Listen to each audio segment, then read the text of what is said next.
employment in the Star Wars galaxy is kind of rough. The demonstration is not yet over.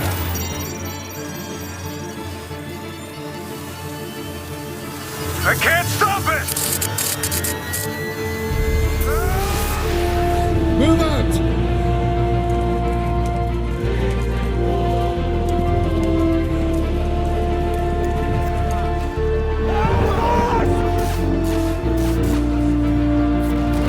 Get that blaster out of my face, man! Don't.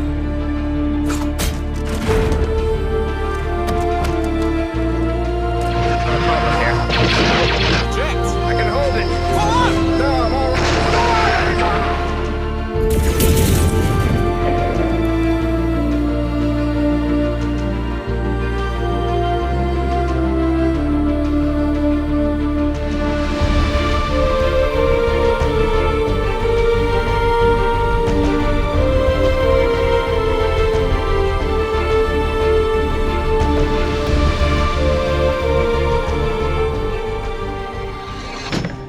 Do you notice something about every one of the individuals in that montage?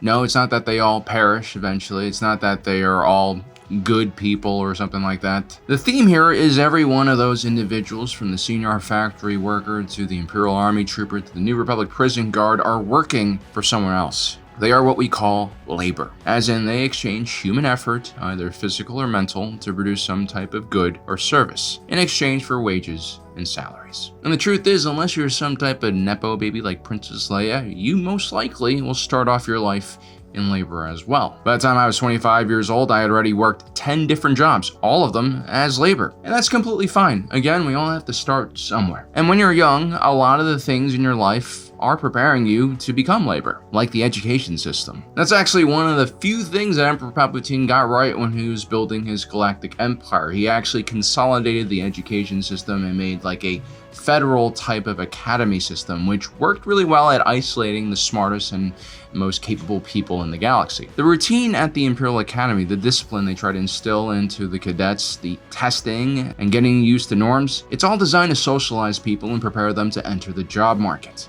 The Imperial Academy system specifically is built as a pipeline for people to join the Imperial military, to work within the government or in the military-industrial complex. And when you're young and you have no experience, no idea what you want to do in life, well, you basically have no other choice but to be labor. Young Luke Skywalker, who grew up on a moisture farm and honest but tough life, looked forward to seeing the world and going on adventures, and if that meant serving in the Imperial military, so be it. Or take a look at Cyril Karn, who has a passion for law enforcement and justice, which led him to the peripherals of the galaxy against his mother's wishes, working some type of corporate gig. Individuals like Luke and Cyril Karn are the future of any galactic society. Young folk who are passionate, intelligent, and motivated to go out and learn and explore and grow as people are the key to a society's future. They don't have the wisdom of older people, yet they don't have the fears and anxieties that also hold back older people and make them more conservative about life choices. In a well-functioning society where there is good growth, these young folks will do well when they join the workforce. Like in the High Republic era, for instance, when there was plenty of optimism in the galaxy and economic growth. This was mainly sustained by government investment in infrastructure, primarily concentrated in the Outer Rim, where credits went the furthest and could create the best returns. In this kind of economy,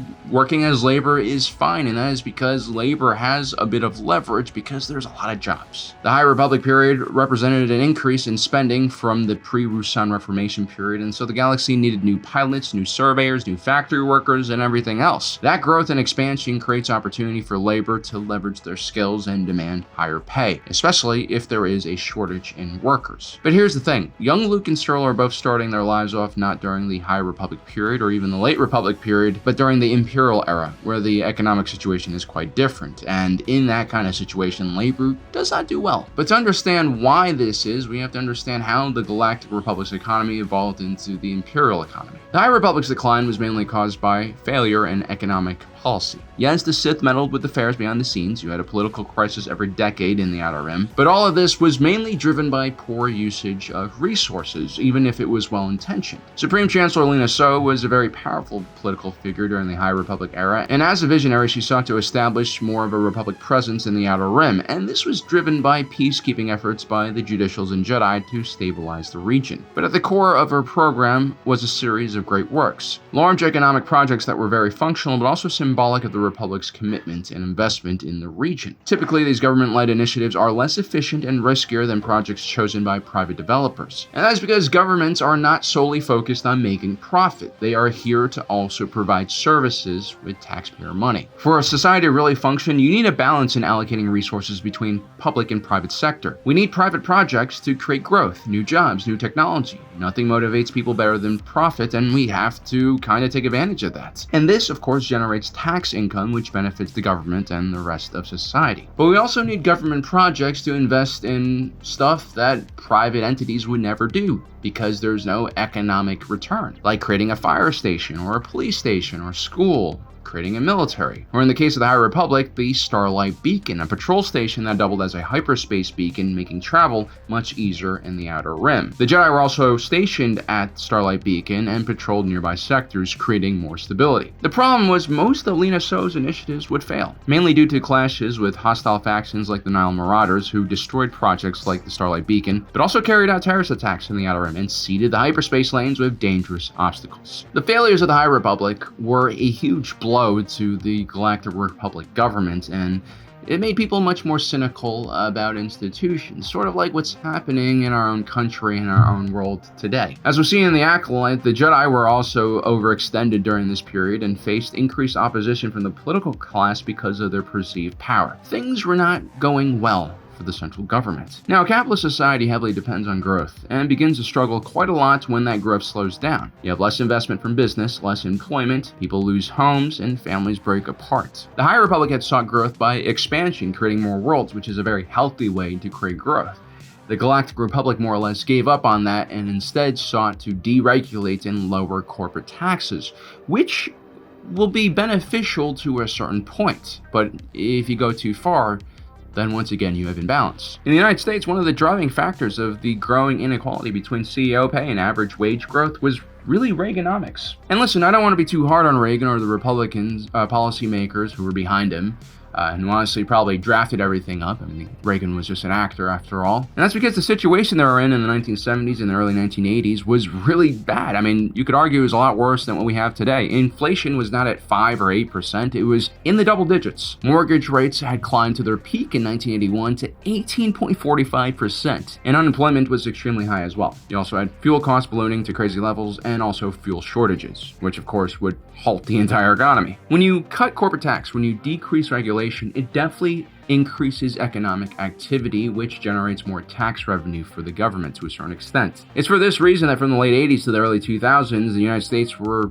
extremely productive. But as wealth transfers from the public sector to the private sector to fund that growth, the government needs to borrow more money to maintain existing services, many of which the average person depends on. The social net isn't just handouts, it creates a stable environment for the average American, allowing them to consume and spend money. If you're worrying all the time about medical bills, you're probably not going to go out there and buy a new car, which is good for the economy. The entire capitalist system is built on these types of purchases, right? And so the government has a duty to make the consumer class healthy so they can be better consumers. If you look at China right now, where the government is trying to switch their economy from industrial manufacturing to consumption, one of the biggest problems is Chinese people don't feel like they have enough of a social net. People who call China communist or a socialist country don't really know what they're talking about. It's a country controlled by a dictatorship, that's true, but actually their economy it's like a hybrid, and there's a lot of free market and capitalist elements in it. Healthcare coverage, education, and pensions in China are all tied more to jobs and cities specifically. A huge portion of China's population living in rural areas are living in extreme poverty with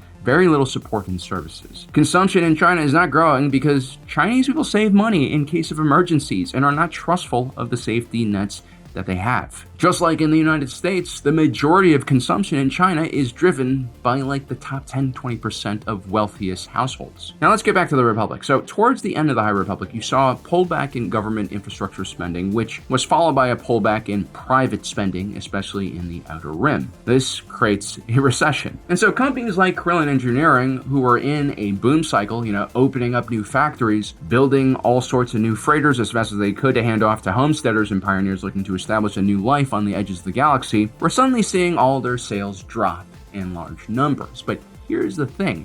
The owners of Carillion Engineering Corporation, they are not labor. They are owners of capital. That is the other side of labor. Capital are the assets a business owner has in their portfolio. The factory at which Han Solo's dad worked at is considered capital. So are the goods being produced, the YT-1300, as are the machines and tools used by the people on the line. Carillion Engineering Corporation has a history that dates back to the founding of the Republic, and so they've lived through and gone through many boom and bust cycles, and they've probably made a lot of diversified investments to make sure that they can survive these moments where sales go down. And when sales do slow down, the capital owners, especially ones as experienced as CEC, will make cuts and adjustments to make sure that they maintain profitability or at least don't lose everything. Labor, unfortunately, is one of the first things that gets cut. Labor historically never really has much leverage against those who own capital. Even labor unions, which organize labor, are really just delaying the inevitable. You take a look at the U.S. auto industry, the sad truth is the more concessions the labor unions get from automakers, the less competitive these companies get. And so what you're seeing is a downward death cycle. Eventually, cost cutting and removing benefits won't just be because the company's trying to pad its financials before an earnings report. It'll be because that company's going under. And I'm pretty sure Han Solo went through a very similar, not Han Solo, but Han Solo's father went through a very similar situation working at Carillion Engineering Corporation. A lot of factory workers, I'm sure, went from having a solid job that they were proud of that gave them dignity. You know, Han Solo's father always told Han that the YT-1300s were his contribution to the galaxy. But of course, over time, he realized how little value he actually had and that CEC didn't really care that much about him and just kind of threw him out because, you know, at the end of the day, the business owner has to survive. He's going to put his own interests before the labor's, and that is the dynamic that we have. But luckily, Han's father's failures taught him a lot about the world, and he would pass on a very important lesson to his son. Don't just build the ship, you gotta own the ship and fly it. In simple terms, don't be stuck in labor or depend on labor for your entire life. You know, have another way out, because labor is nowhere near as safe and stable as you're taught to think it is. You should learn everything about your job. Oftentimes, being labor inside of an industry gives you a lot of insight that could eventually help you maybe create a business of some sort. The key is you'll eventually need to own something yourself. In this case, a YT-1300 might seem like a fancy starship to all of us, but in real world terms, it's essentially a sprinter van, an asset. It's capital. You can use a sprinter van to start a small business, maybe move furniture around, or, you know, turn it into a food truck. This is the point that Han wanted to get across to his son. You need to start working for yourself. You see, in the late Republic period, the corporations were given more and more leeway to operate freely.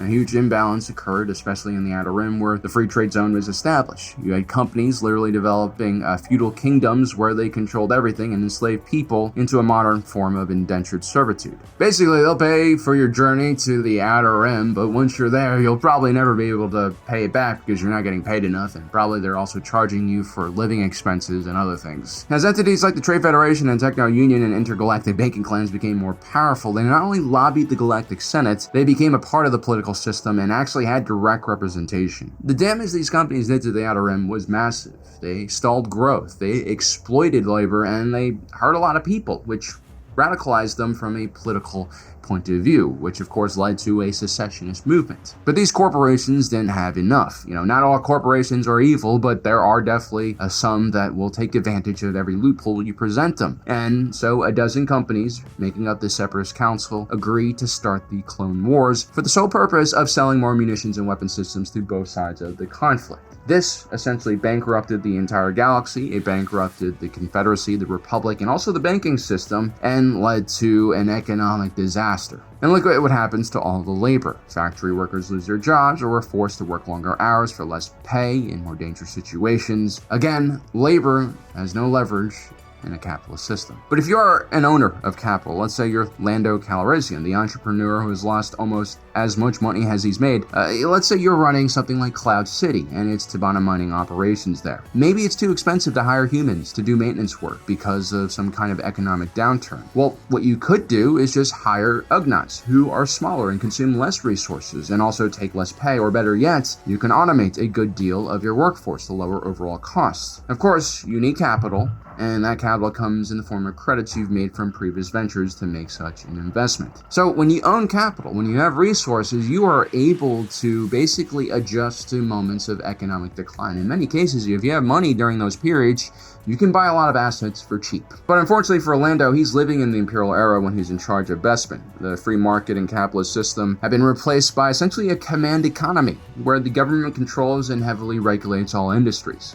So far our analysis about the relationship between labor and capitalists, it comes from Marxist theory. You see, Marx was very astute when it comes to pointing out the structures and relationships within a capitalist society, but Marx doesn't really provide any solutions for the problems that he points out. And people who start off with Marx for analysis are usually okay, but if they continue with Marx and actually try to overthrow a capitalist society, they usually create a system that is like 100 times worse than capitalism. Extreme socialism, not what they have in Europe, what they have in North Korea, or what they had in North Korea, or, what Nazi Germany had during 1945, whether it's left or right, these type of economies where you have centralized command control, it's really never a good thing. And they always end up in tyranny, because in many ways, such systems go against human nature and greed. You basically have to take all the resources from every individual and somehow have some kind of large entity that can fairly redistribute resources to everyone. And of course, that never happens. And in the case of the Empire, which seized control of the banks, the military-industrial complex, entire planets of resources, instead of redistributing the wealth, Palpatine jealously guarded it. Actually, if you take a look at China under Xi Jinping,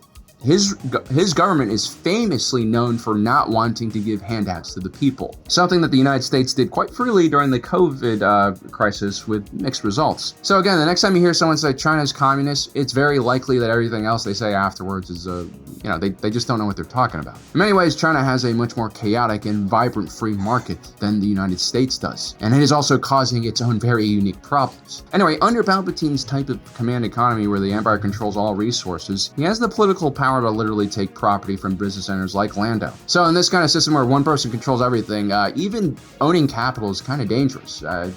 And being labor, well, labor still sucks, but even more, because then there's no rights groups, no labor unions, no resistance, and eventually, as we see in the Empire, he just enslaves people or incarcerates them and uses prison labor. If you take a look at Han Solo, who the average person might not immediately describe as a capitalist, well, that is what he is, actually.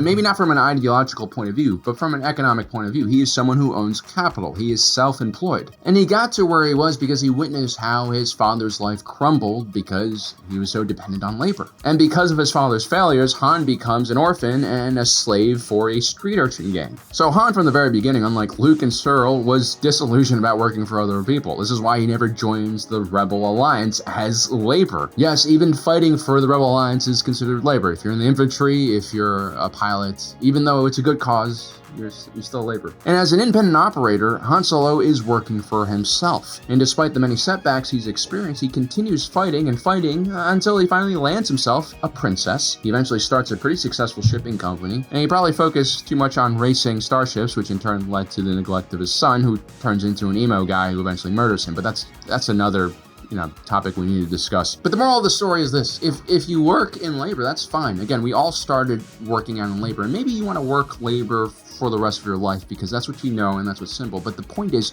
you gotta start saving some money on the side, and you gotta try to buy assets. You gotta create capital, some kind of net worth, so in case something does happen, if that labor dries up, you'll have the ability to pivot. And so this is where I really differ in thinking from traditional mainstream thought. I've always believed that having a salary job, even being a professional, is actually not low risk. It's not more stable and safe than being an entrepreneur or trying to start your own business, especially in the environment we're in today, with AI, terrible governance, with the relationship between employers and employees changing drastically. All of this ends up threatening labor. Now, in the short term, being self-employed, starting your own business, growing capital might seem very risky, but think about this. What are the upsides of labor? You have the potential of increasing your income slightly, but the downside is you can lose your entire job and you can't do anything about it. When it comes to owning capital, the downside is that you might fail, but you can always pick yourself up again and get into a labor job and start working. But the upside, if you do succeed, and a lot of people do succeed, in America, there are tons of millionaires being made every day, and many of them don't come from money. They've built it themselves up. That is the upside. Take a look at all the billionaires and millionaires in this world. Yes, many of them are sociopaths, but also a lot of these individuals have this one quality to them. They're not intelligent, they're not necessarily smart. A lot of them are really dumb, but they all refuse to give up. They've all made it their life's purpose to succeed. If anything, I would say that being less intelligent and having less education might lead to more successes, because usually very smart and intelligent people will look at the risks, will look at the downside, and they'll be too fearful to take those risks and leave a good salary job, which again, you don't have to, right? You can still have a labor job and build up assets on the side. You don't need to just go extreme in one way or another. What you need to do is understand the relationship between labor and capital. So there you have it, guys. I hope you enjoyed our video today. I want to just say one last thing. I'm not trying to get you guys to quit your job or to, you know, just go take a risky loan and start a business or do anything crazy like that. Again, it's really just about understanding how the economy actually works.